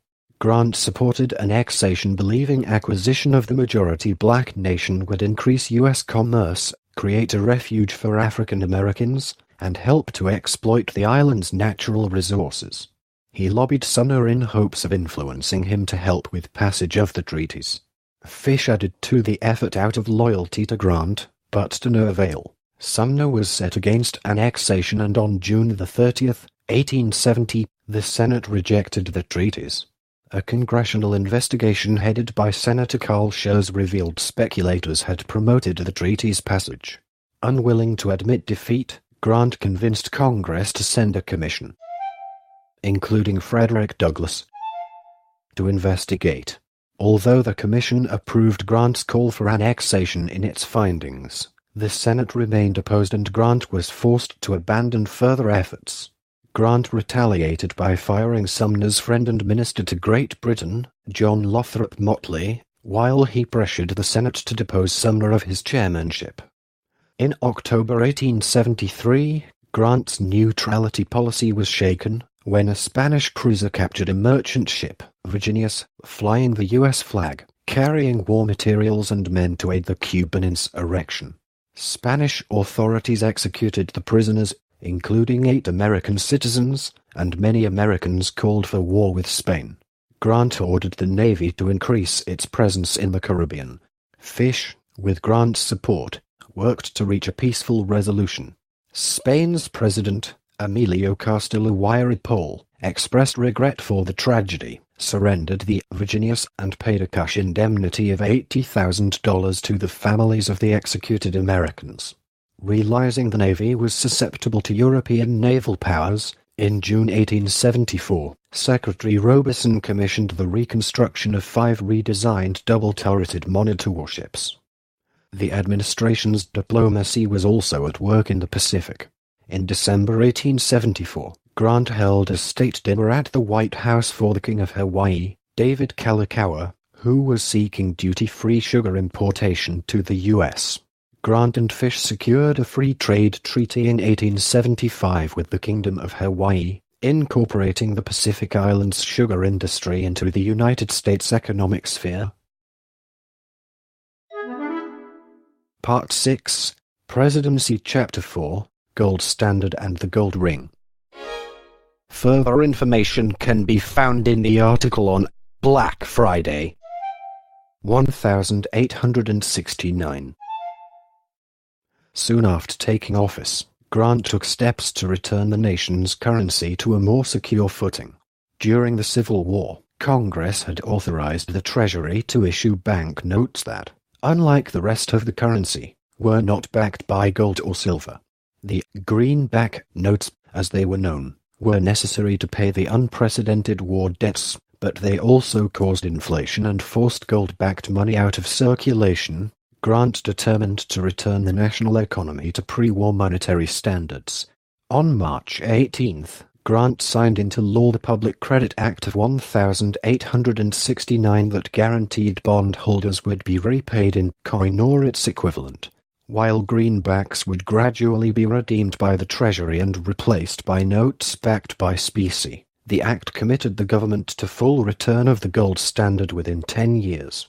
To strengthen the dollar, Treasury Secretary George S. Boutwell, backed by Grant, sold gold from the Treasury bi-weekly and bought back high-interest Treasury bonds issued during the war. This had the effect of reducing the deficit, but deflating the currency. By September 1st, Boutwell had reduced the national debt by $50 million. The efforts undertook to control the gold market and help the national economy set the stage for a major financial scandal. Jay Gould, a Wall Street trader and railroad magnate, and financier Jim Fisk, seeking to drive up the gold price, enlisted the help of another speculator, Abel Corbin, Grant's brother-in-law, who used his connection with the president to get inside information. The collaborators were later known as the Gold Ring. Corbin convinced Grant to appoint a Gould associate, Daniel Butterfield, as assistant treasurer, where he could gather information for the ring. Meanwhile, Gould and Fisk quietly stockpiled gold. Gould convinced Corbin that a high gold price would be good for the nation's prosperity, and Corbin passed this theory on to Grant, who allowed the Treasury to act accordingly. After consulting in early September with Alexander Stewart, his erstwhile nominee for Treasury Secretary, Grant stopped the sale of gold, believing a higher gold price would help Western farmers. By mid-September, Grant warned Boutwell to be on his guard as the gold price continued to rise, while the conspirators bought ever more and the rising price affected the wider economy. Grant, seeing that the increase was unnatural, told Boutwell to sell gold, which reduced its price. Boutwell did so the next day, on September the 24th, 1869, later known as Black Friday. The sale of gold from the Treasury defeated Gould's scheme as the gold price plummeted, relieving the economic tension. Many brokerage firms collapsed while trade volume and agriculture prices plummeted, causing a mild recession, but by January 1870, the economy resumed its post-war recovery. Gould and Fisk managed to escape without much harm to themselves. A congressional investigation followed, chaired by James A. Garfield, and cleared Grant of wrongdoing, but excoriated Gould and Fisk for their manipulation of the gold market and Corbin for exploiting his personal connection to Grant. Part 6, Presidency Chapter 5, Election of 1872 and Second Term. Despite his administration's scandals, Grant continued to be personally popular. His re-election was supported by Frederick Douglass and other prominent abolitionists along with reformers of the Indian question. A growing number of political reformers, however, were disappointed by the gold ring, Grant's support of Reconstruction and corruption in the New York Customs House. To placate them, Grant created a civil service commission authorized by Congress in 1871. The commission, chaired by reformer George William Curtis, proposed reformist rules and regulations, which Grant implemented by executive order in April 1872, Congress appropriating funds in May. Congress stopped funding the commission in December 1875, having refused to pass legislation to implement its recommendations. There was further intra-party division between the faction most concerned with the plight of the freedmen and that concerned with the growth of industry. During the war, both factions' interests had aligned, and in 1868 both had supported Grant. As the wartime coalition began to fray, Grant's alignment with the party's pro-Reconstruction elements alienated party leaders who favored an end to federal intervention in Southern racial issues. Many of that faction split from the party in 1872, calling themselves the Liberal Republican Party. Led by Charles Francis Adams of Massachusetts and Senator Carl Schurz of Missouri, they denounced the patronage system that Sumner, a liberal Republican sympathizer, called Grantism, opposed a strong federal government, and demanded amnesty for Confederate soldiers. The liberal Republicans distrusted black suffrage and demanded literacy tests for voting while opposing federal enforcement of equal voting rights in the South. They nominated Horace Greeley, another Republican who had come to dislike Grant and his policies, with Governor Benjamin Gratz Brown of Missouri nominated for vice president. Democrats, seeking to benefit from anti-Grant sentiment, nominated Greeley as well. The rest of the Republican Party nominated Grant for re-election, with Senator Henry Wilson of Massachusetts replacing Colfax as vice presidential nominee. Wilson, viewed as a practical reformer and civil rights advocate, was meant to strengthen the Republican ticket, but the credit mobilia scandal involving a railroad company that bribed many congressmen ensnared both Colfax and Wilson, but not Grant. To the liberals' chagrin, Greeley made Grant's Southern policy, rather than reform, the main campaign issue. The fusion effort failed and Grant was easily re-elected. Liberal Republicans were unable to deliver many votes, and Greeley was only successful in areas the Democrats would have carried without him. A strong economy, debt reduction, lowered tariffs, repeal of the income tax, and civil service reforms helped Grant defeat Greeley. Grant won 56% of the popular vote and an electoral college landslide of 286 to 66. A majority of African Americans in the South voted for Grant, while Democratic opposition remained mostly peaceful. Grant lost in 6 former slave states that wanted to see an end to Reconstruction. Grant was sworn in for his second term by Salmon P. Chase on March 4, 1873. In his second inaugural address, he reiterated the problems still facing the nation and focused on what he considered the chief issues of the day: freedom and fairness for all Americans, while emphasizing the benefits of citizenship for freed slaves. He also urged that the American Indian be made a useful and productive member of society. Grant concluded his address with the words, "My efforts in the future will be directed towards the restoration of good feelings between the different sections of our common community."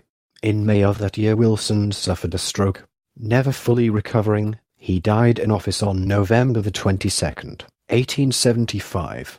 With Wilson's loss, Grant relied on Fisher's guidance more than ever. Part 6, Presidency Chapter 6, Panic of 1873 and Loss of Congress. Grant continued to work for a strong dollar, signing into law the Coinage Act of 1873, which effectively ended the legal basis for bimetallism. The use of both silver and gold as money. Establishing the gold standard in practice. The Coinage Act discontinued the standard silver dollar and established the gold dollar as the sole monetary standard. The result was deflation.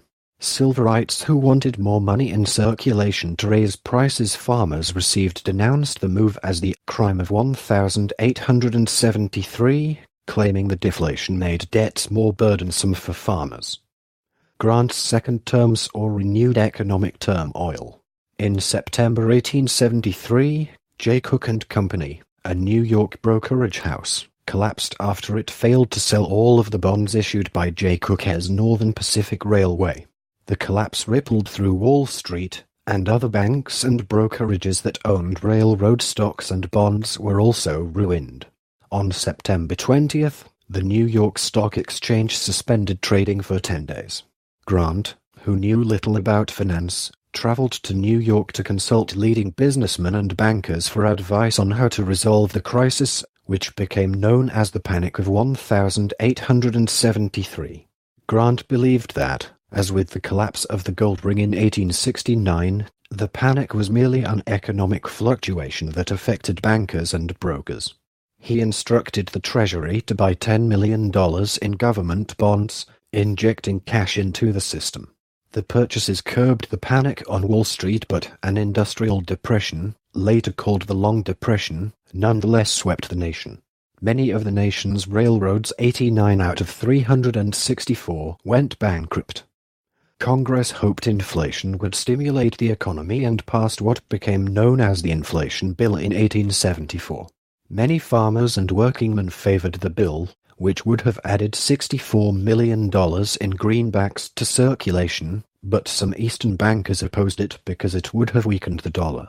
Belknap, Williams, and Delano told Grant a veto would hurt Republicans in the November elections. Grant believed the bill would destroy the credit of the nation, and he vetoed it despite their objections. Grant's veto, supported by Fish, placed him in the conservative faction of the Republican Party, and was the beginning of the party's commitment to a strong gold-backed dollar. Grant later pressured Congress for a bill to further strengthen the dollar by gradually reducing the number of greenbacks in circulation. When the Democrats gained a majority in the House after the 1874 elections, the lame duck Republican Congress did so before the Democrats took office. On January 14, 1875, Grant signed the Specie Payment Resumption Act into law, which required gradual reduction of the number of greenbacks allowed to circulate and declared that specie payment, i.e., in gold or silver, would resume in 1879. Part 6, Presidency Chapter 7, Gilded Age Corruption and Reform. Further information can be found in the article on Ulysses S. Grant Presidential Administration Scandals. Grant served as president at the beginning of the Gilded Age, a time when the economy was open to speculation and unchecked Western Railroad expansion, which in turn fueled corruption in federal offices. As a result, his administration faced charges of financial misconduct more than any 19th-century president. Grant's trusting nature often misled him to stubbornly remain loyal to his corrupt cabinet members or appointees. He often saw their prosecutions as unjust and shielded them from attack even at the cost of his own reputation, unless evidence of personal misconduct was overwhelming. No person linked any of the scandals together, except possibly Grant's personal secretary, Orville E. Babcock, who indirectly controlled many cabinet departments and delayed federal investigations. From 1869 to 1871, Grant authorized the Army to raid and destroy illegal distilleries in New York. In November 1871, New York collector and a member of New York Senator Roscoe Conkling's political machine was forced to resign. Murphy, a Grant appointee, had become embroiled in a dispute with another faction of the Republican Party over the jobs at his disposal and was investigated by Congress for mismanagement and corruption in office. In December, Grant appointed Chester A. Arthur, another Conkling man, to replace Murphy, and administration of the Customs House steadily improved. On March 3, 1873, Grant signed into law a congressional and presidential salary increase. The unpopular Salary Grab Act was repealed in December, although Grant was allowed to keep his pay raise. The scandals escalated during Grant's second term, even reaching into Grant's inner circle. In 1874, a congressional investigation exposed corruption in the Treasury Department, known as the Sanborn Incident. Previously, acting Treasury Secretary William Adams Richardson hired John D. Sanborn as an independent tax collector on a 50% commission basis, known as a moiety. Richardson became Secretary of Treasury in March 1873. Sanborn was given virtual control of the Treasury, and he used excessive intrusive methods of obtaining taxes from delinquent taxpayers and railroads, while Treasury agents were pressured to give him their own tax collection delinquency accounts to ensure Sanborn a maximum commission. Congress condemned Richardson for allowing Sanborn to abuse the law but did not attempt impeachment. When a motion of censure of Richardson was put on the House floor, Richardson resigned and Grant appointed him judge of the Court of Claims. In June 1874, Grant signed the Anti-Moiety Act into law, abolishing that system.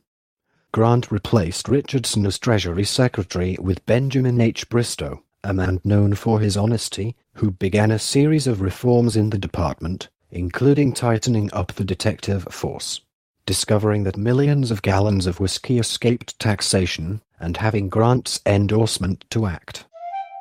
Let no guilty man escape. Bristow in May 1875 struck at the Whiskey Ring, seized 32 installations, arrested some 350 men, obtained 176 indictments that led to 110 convictions, and restored $3,150,000 to the Treasury.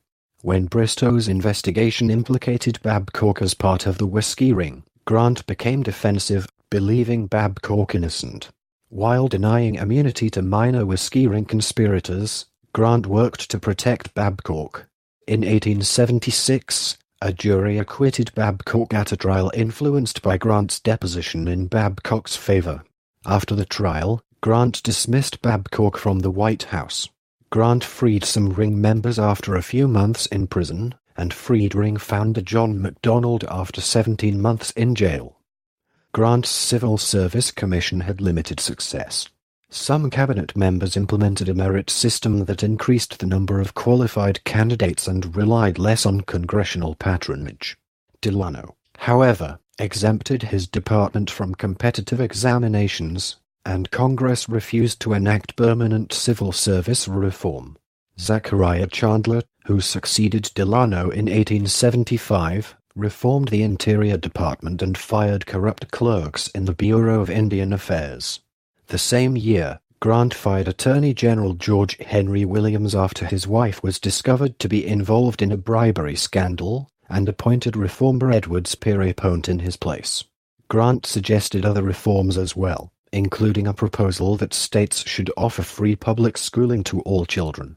He also endorsed the Blaine Amendment, which would have forbidden government aid to schools with religious affiliations. When the Democrats took control of the House in December 1875, they launched a series of investigations into corruption in federal departments. The most damaging of these involved Secretary of War William W. Belknap taking quarterly kickbacks from the Fort Sill Tradiship, which led to his resignation in February 1876. Belknap was impeached and tried by the Senate that summer, but was not convicted. Congress also investigated and reprimanded Navy Secretary Robeson in July 1876 for bribery. In November 1876, Grant apologized to the nation and admitted mistakes in his administration, saying, "Failures have been errors of judgment, not of intent."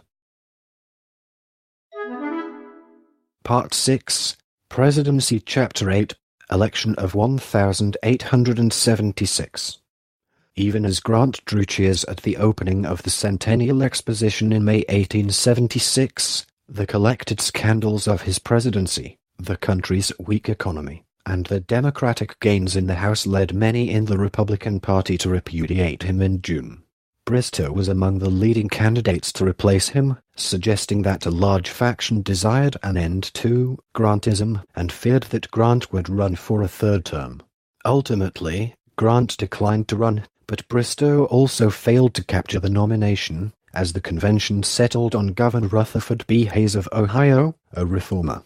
The Democrats nominated Governor Samuel J. Tilden of New York. Voting irregularities in 3 southern states caused the election that year to remain undecided for several months. Grant received a report that Democrats in the South were threatening violence, and if Hayes won, Grant would be assassinated. Grant told Congress to settle the matter through legislation and assured both sides that he would not use the army to force a result, except to curb violence. On January 29, 1877, he signed legislation forming an electoral commission to decide the matter. The commission ruled that the disputed votes belonged to Hayes. To forestall Democratic protests, Republicans agreed to the Compromise of 1877, in which the last troops were withdrawn from Southern capitals. The Republicans had won, but Reconstruction was over. According to biographer Gene Edward Smith, Grant's calm visage in the White House reassured the nation. Part 6, Presidency Chapter 9, Cabinet. Part 7, Post-Presidency. Part 7, Post-Presidency. Chapter 1, World Tour and Diplomacy. After leaving the White House, Grant and his family stayed with Fish in New York for 2 months before setting out on a world tour. Preparing for the tour, they arrived in Philadelphia on May 10, 1877, and were honored with celebrations during the week before their departure. On May 16, Grant and Julia left for England aboard the SS Indiana. The Hayes administration, aware of Grant's popularity in Europe, encouraged him to extend his tour and voyage around the world to strengthen American interests abroad, an unprecedented undertaking for a former president. The first stop of the journey was in Liverpool in May, where enormous crowds greeted the ex-president and his entourage. Grant was lauded as the hero of Appomattox and the Union general who defeated the Confederacy. The Grants dined with Queen Victoria at Windsor Castle, and Grant gave several speeches in London. After a tour on the continent, the Grants visited Scotland and then spent time with their daughter Nellie in Southampton, who during Grant's presidency had married an Englishman, Algernon Charteris, in a White House ceremony.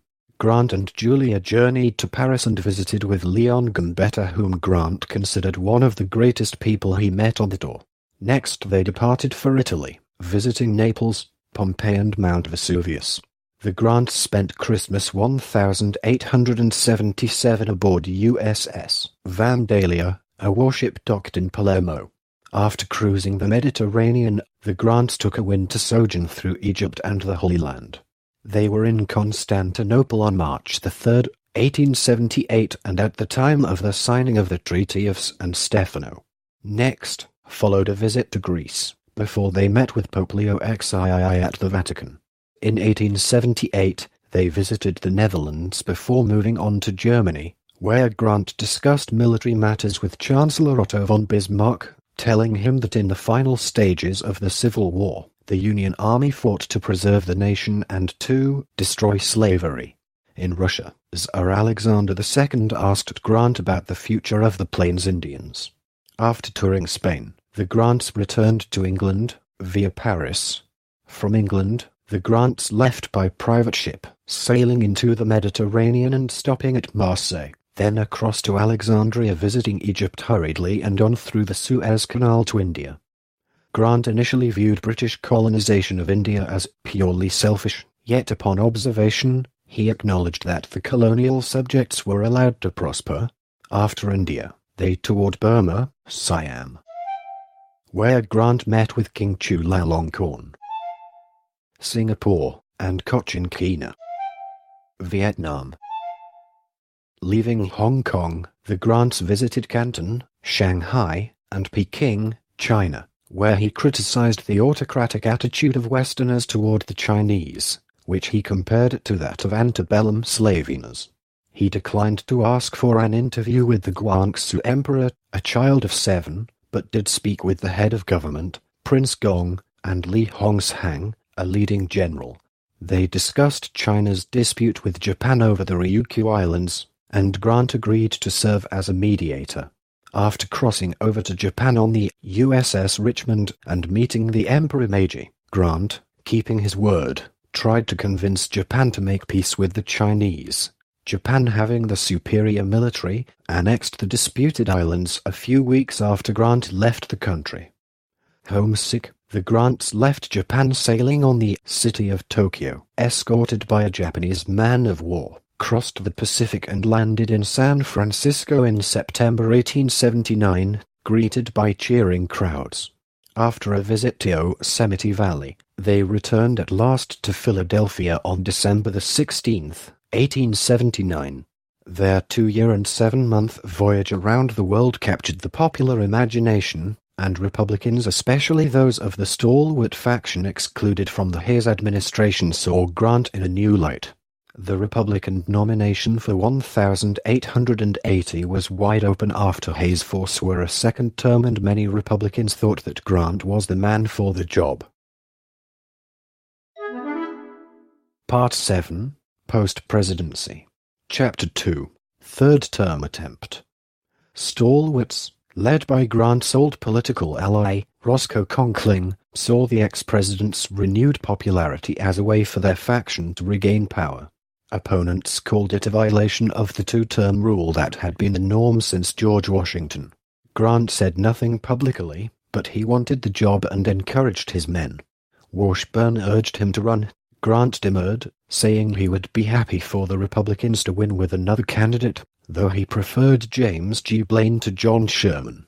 Even so, Conkling and John A. Logan began to organize delegates in Grant's favor.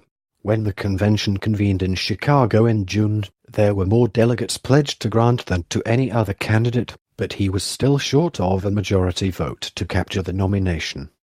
At the convention, Conkling nominated Grant with an elegant speech, the most famous line being, when asked which state he hails from, our sole reply shall be, he hails from Appomattox and its famous apple tree.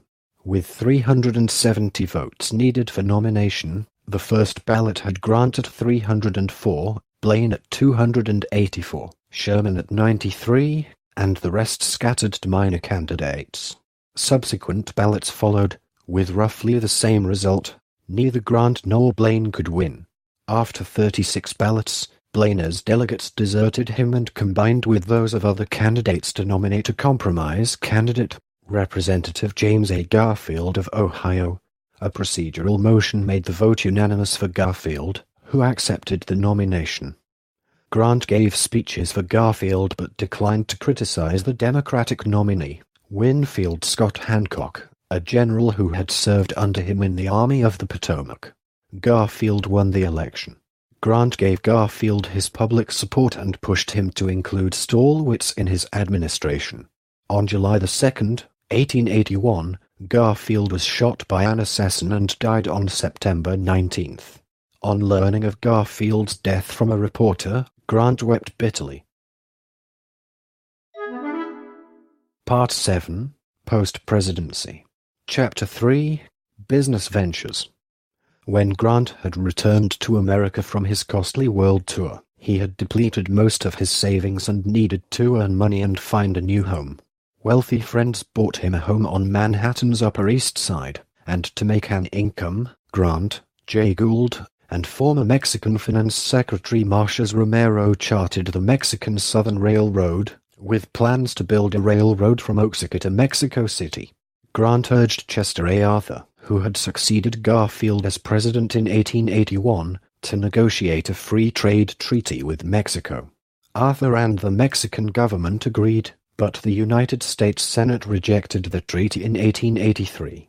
The railroad was similarly unsuccessful, falling into bankruptcy the following year. At the same time, Grant's son Ulysses Jr. had opened a Wall Street brokerage house with Ferdinand Ward. Ward was regarded as a rising star, and the firm, Grant & Ward, was initially successful.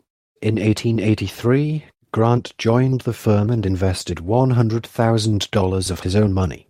To encourage investment, Ward paid investors abnormally high interest by pledging the company's securities on multiple loans in a process called rehypothecation. Ward, in collusion with banker James D. Fish, kept secret from bank examiners, retrieved the firm's securities from the company's bank vault. When the trades went bad, multiple loans came due, all backed up by the same collateral. Historians agree that Grant was likely unaware of Ward's intentions, but it is unclear how much Buck Grant knew. In May 1884, enough investments went bad to convince Ward that the firm would soon be bankrupt. Ward told Grant of the impending failure, but assured Grant that this was a temporary shortfall. Grant approached businessman William Henry Vanderbilt, who gave him a personal loan of $150,000. Grant invested the money in the firm, but it was not enough to save it from failure. Essentially penniless, but compelled by a sense of personal honor, he repaid what he could with his Civil War mementos and the sale or transfer of all other assets. Vanderbilt took title to Grant's home, although he allowed the Grants to continue to reside there, and pledged to donate the souvenirs to the federal government and insisted the debt had been paid in full. Grant was distraught over Ward's deception and asked privately how he could ever trust any human being again. In March 1885, as his health was failing, he testified against both Ward and Fish. Ward was convicted of fraud in October 1885, months after Grant's death, and served 6.5 years in prison. Part 7. Post-Presidency. Chapter 4. Memoirs, Pension, and Death.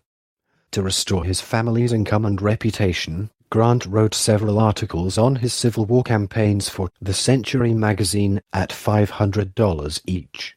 The articles were well received by critics, and the editor, Robert Underwood Johnson, suggested that Grant write a book of memoirs, as Sherman and others had done. Grant's articles would serve as the basis for several chapters. In the summer of 1884, Grant complained of a sore throat but put off seeing a doctor until late October when he learned it was cancer, possibly caused by his frequent cigar smoking. Grant chose not to reveal the seriousness of his condition to his wife, who soon found out from Grant's doctor. Before being diagnosed, Grant was invited to a Methodist service for Civil War veterans in Ocean Grove, New Jersey, on August 4, 1884, receiving a standing ovation from more than 10,000 veterans and others. It would be his last public appearance. In March of the following year, the New York Times announced that Grant was dying of cancer and a nationwide public concern for the former president began. Knowing of Grant and Julia's financial difficulties, Congress sought to honor him and restored him to the rank of General of the Army with full retirement pay. Grant's assumption of the presidency in 1869 had required that he resign his commission and forfeit his pension. Despite his debilitating illness, Grant worked diligently on his memoirs at his home in New York City, and then from a cottage on the slopes of Mount McGregor, finishing only days before he died. Grant's memoirs treat his early life and time in the Mexican-American War briefly and are inclusive of his life up to the end of the Civil War. Century magazine offered Grant a book contract with a 10% royalty, but Grant accepted a better offer from his friend, Mark Twain, who proposed a 75% royalty. The book, Personal Memoirs of Ulysses S. Grant, was a critical and commercial success. In the end, Julia Grant received about $450,000 in royalties. The memoir has been highly regarded by the public, military historians, and literary critics. Grant portrayed himself in the persona of the honorable Western hero, whose strength lies in his honesty and straightforwardness. He candidly depicted his battles against both the Confederates and internal army foes. Twain called the memoirs a literary masterpiece. Given over a century of favorable literary analysis, reviewer Mark Perry states that the memoirs are the most significant work of American nonfiction. Grant's successful autobiography pioneered a method for ex-presidents and veterans to earn money. After a year-long struggle with cancer, surrounded by his family, Grant died at 8 o'clock in the morning in the Mount McGregor cottage on July 23, 1885, at the age of 63. Sheridan, then commanding general of the Army, ordered a day-long tribute to Grant on all military posts, and President Grover Cleveland ordered a 30-day nationwide period of mourning. After private services, the honor guard placed Grant's body on a special funeral train, which traveled to West Point and New York City. 250,000 people viewed it in the 2 days before the funeral. Tens of thousands of men, many of them veterans from the Grand Army of the Republic, marched with Grant's casket drawn by 24 horses to Riverside Park in the Morningside Heights neighborhood of Upper Manhattan. His pallbearers included Union Generals Sherman and Sheridan, Confederate Generals Simon Bolivar Buckner and Joseph E. Johnston, Admiral David Dixon Porter, and Senator John A. Logan, the head of the GR. Following the casket in the 7-mile-long procession were President Cleveland, the 2 living former presidents Hayes and Arthur, all of the president's cabinet, as well as the justices of the Supreme Court. Grant's body was laid to rest in Riverside Park, first in a temporary tomb, and then 12 years later, on April 17, 1897, in the General Grant National Memorial, also known as Grant's Tomb, the largest mausoleum in North America. Attendance at the New York funeral topped 1.5 million. Ceremonies were held in other major cities around the country, while Grant was eulogized in the press and likened to George Washington and Abraham Lincoln. Part 8. Historical Reputation. Very few presidential reputations have shifted as dramatically as Grant's. Hailed across the North as the winning general in a great war, his nomination as president seemed inevitable. Grant's popularity declined with congressional investigations into corruption in his administration and Custer's defeat at the Battle of the Little Big Horn. In 1877, there was bipartisan approval of Grant's peaceful handling of the electoral crisis. Grant's reputation soared during his well-publicized world tour. At his death, Grant was seen as a symbol of the American national identity and memory.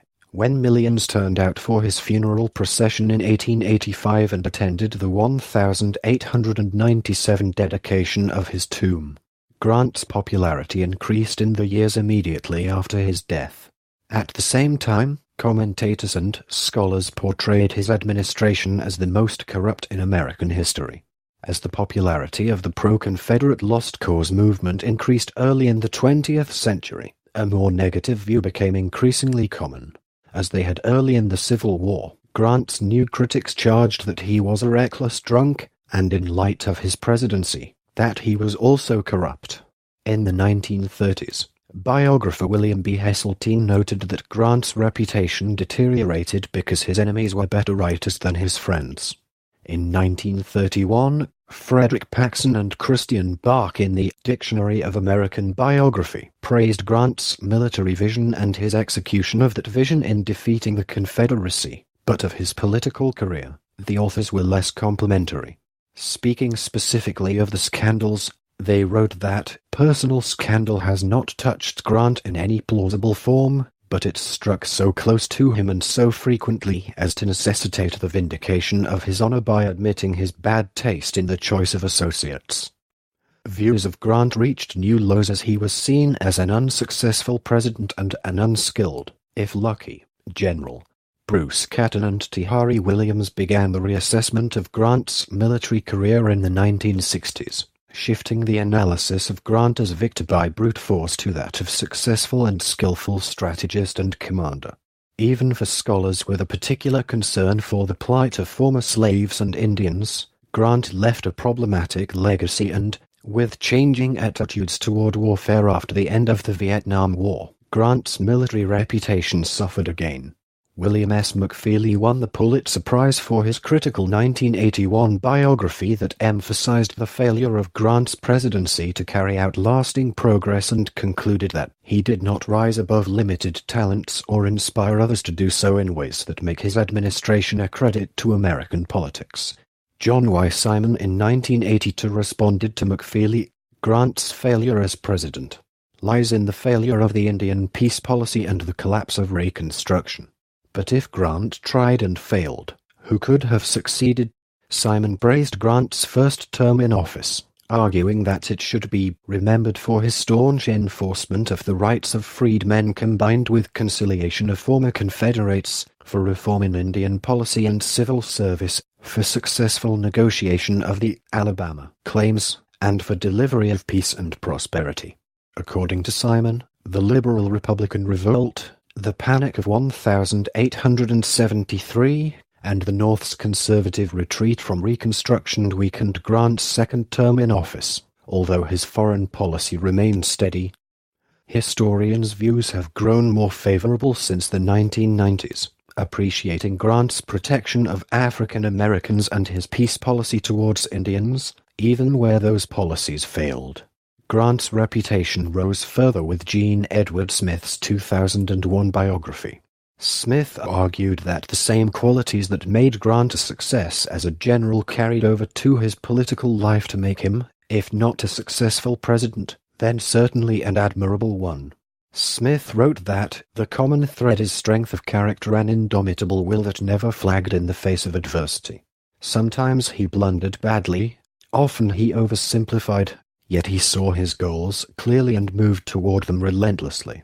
Brooks Simpson continued the trend in the first of 2 volumes on Grant in 2000, although the work was far from a hagiography.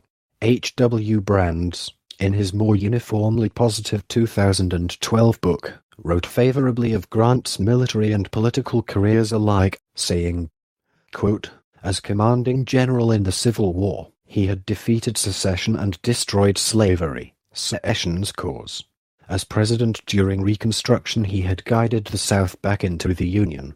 By the end of his public life, the Union was more secure than at any previous time in the history of the nation, and no one had done more to produce the result than he."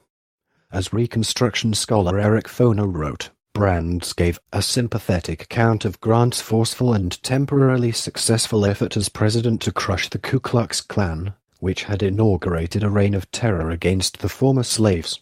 Foner criticized Grant for not sending military aid to Mississippi during the 1875 election to protect African Americans from threats of violence.